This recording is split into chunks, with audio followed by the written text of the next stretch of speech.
Assalamualaikum warahmatullahi wabarakatuh. Perkenalkan, nama saya Melia Anggraini dengan NIM 212113339. Di sini saya akan mempresentasikan hasil buku review saya yang berjudul buku Hukum Acara Peradilan Agama karangan Dr. Haji Rehan Ar-Rasyid SHMH.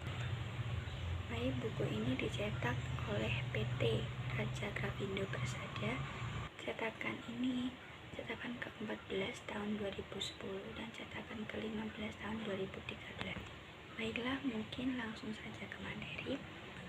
Hukum acara peradilan agama. Sebagaimana telah kita ketahui bahwa peradilan agama adalah peradilan perdata dan peradilan Islam di Indonesia. Jadi ia harus menggunakan peraturan perundang-undangan negara dan syariat Islam sekaligus. Oleh karena itu, hukum acara peradilan agama diusulkan sebagai berikut, yang mana segala peraturan baik yang bersumber dari peraturan perundang-undangan negara maupun dari syariat Islam yang mengatur bagaimana cara orang bertindak ke muka pengadilan agama dan juga mengatur bagaimana cara pengadilan agama tersebut menyelesaikan perkaranya untuk mewujudkan hukum material Islam yang menjadi kekuasaan peradilan agama. Uraian selanjutnya tentang hukum acara peradilan agama itu terdapat prinsip-prinsip hukum acara perdata peradilan umum di muka, yaitu berlaku juga bagi peradilan agama dan peradilan Islam.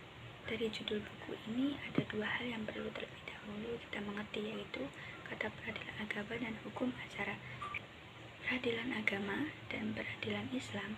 Oleh karena itu perlu dijelaskan juga bahwa peradilan agama adalah sebutan atau literatur resmi bagi salah satu di antara tempat lingkup peradilan negara atau kekuasaan kehakiman yang sah di Indonesia. Tiga lingkungan peradilan negara lainnya adalah peradilan umum, peradilan militer, dan peradilan tata usaha negara. Kemudian sumber hukum acara peradilan agama adalah peradilan negara yang sah di samping sebagai peradilan khusus, yaitu peradilan Islam di Indonesia yang diberi wewenang oleh peraturan perundang-undangan negara untuk mewujudkan hukum material Islam dalam batas-batas kekuasaannya. Untuk melaksanakan tugasnya, yaitu tugas pokok menerima, memeriksa, mengadili, serta menyelesaikan perkara dan fungsi menegakkan hukum dan keadilan, maka peradilan agama dahulunya mempergunakan acara yang terserasa dalam berbagai peraturan perundang-undangan, bahkan juga acara dalam hukum tidak tertulis. Maksudnya itu seperti hukum norma Islam yang belum diwujudkan dalam bentuk perundang-undangan dengan negara Indonesia. Namun kini setelah terbitnya UU Nomor 7 Tahun 1989 yang mulai berlaku sejak tanggal diundangkan 29 Desember 1989, maka hukum acara peradilan agama menjadi konkret. Kemudian, hukum acara peradilan agama sekarang bersumber atau bergaris besar pada dua aturan, yaitu yang pertama terdapat dalam UU Nomor 7 Tahun 1989 dan yang kedua berlaku di lingkup peradilan umum. Peraturan perundang-undangan menjadi inti hukum acara peradilan umum, antara lain itu ada HIR, RIB, kemudian RBG, kemudian RSF, dan juga BW. Kemudian peraturan perundang-undangan tentang acara perdata yang sama-sama berlaku bagi lingkungan peradilan umum dan peradilan agama adalah diantaranya UU Nomor 14 Tahun 1970 tentang ketentuan pokok kekuasaan kehakiman, kemudian UU Nomor 14 Tahun 1985 tentang Mahkamah Agung, kemudian UU Nomor 1 Tahun 1974 dan PP Nomor 9 Tahun 1975 tentang perkawinan dan pelaksanaannya. Kemudian terdapat susunan badan peradilan di Indonesia. Menurut undang-undang menyebutkan badan peradilan dengan kekuasaan kehakiman atau badan kehakiman. Ketiganya sama, maksudnya kekuasaan kehakiman dilakukan oleh Mahkamah Agung dan lain-lain badan kehakiman menurut undang-undang. Susunan dan kekuasaan badan-badan kehakiman itu diatur dalam Undang-Undang Pasal 24 Undang-Undang 1945, dilaksanakan oleh UU Nomor 14 Tahun 1970 dan UU Nomor 14 Tahun 1970 menyebutkan kekuasaan kehakiman atau badan kehakiman, kekuasaan kehakiman atau badan kehakiman dengan badan peradilan yaitu terdapat dalam pasal 10 ayat 1 UU nomor 14 tahun 1970 yang berbunyi kekuasaan kehakiman dilakukan oleh pengadilan dalam lingkungan peradilan umum, peradilan agama, peradilan militer, peradilan tata usaha negara.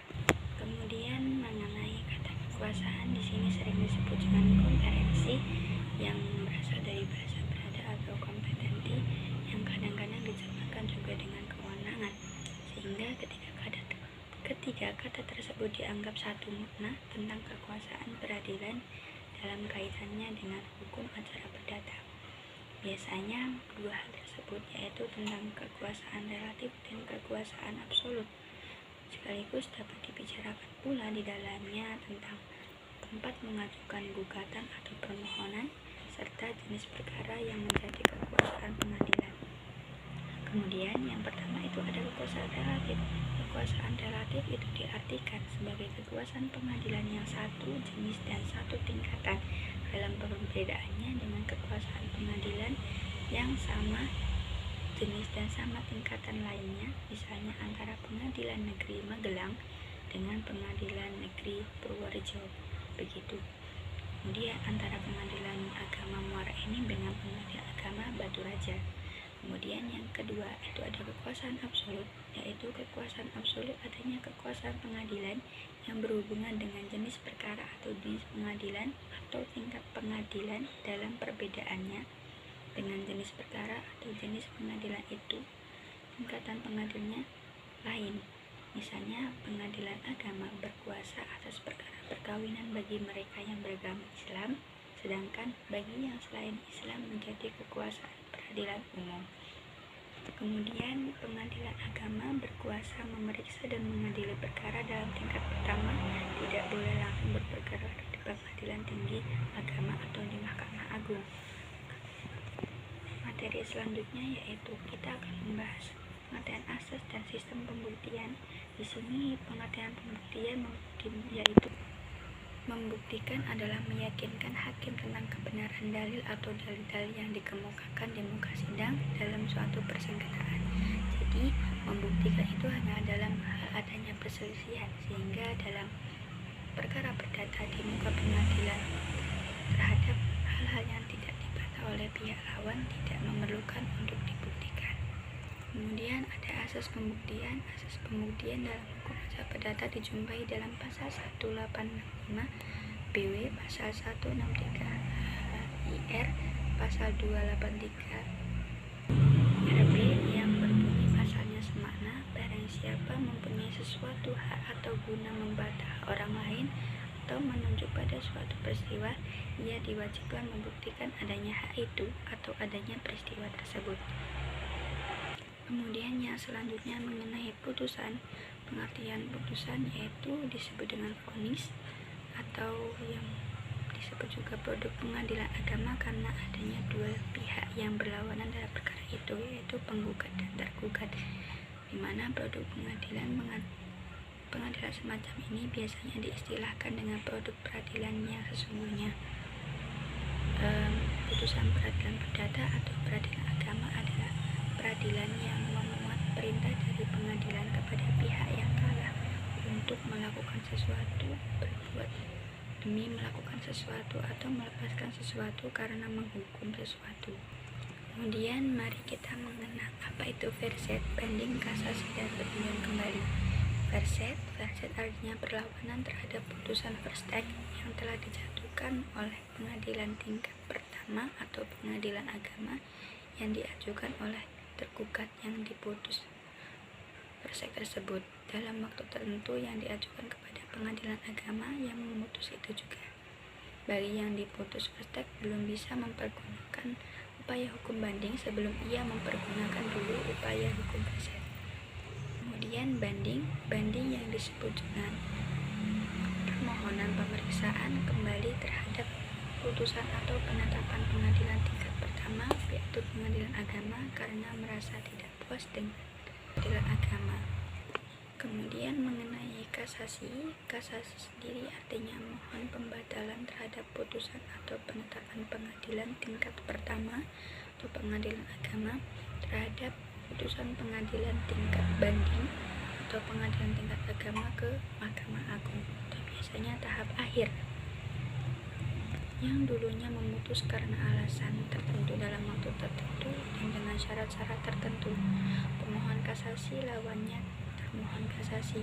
Dalam hal ini, pihak sama-sama memohon kasasi, berarti hanya ada pemohon kasasi, tidak ada termohon kasasi. Kemudian untuk yang terakhir yaitu peninjauan kembali. Peninjauan kembali yang dimaksudkan adalah terhadap putusan atau penetapan pengadilan tingkat pertama itu telah memperoleh kekuatan hukum yang tetap atau terhadap pengadilan tingkat banding,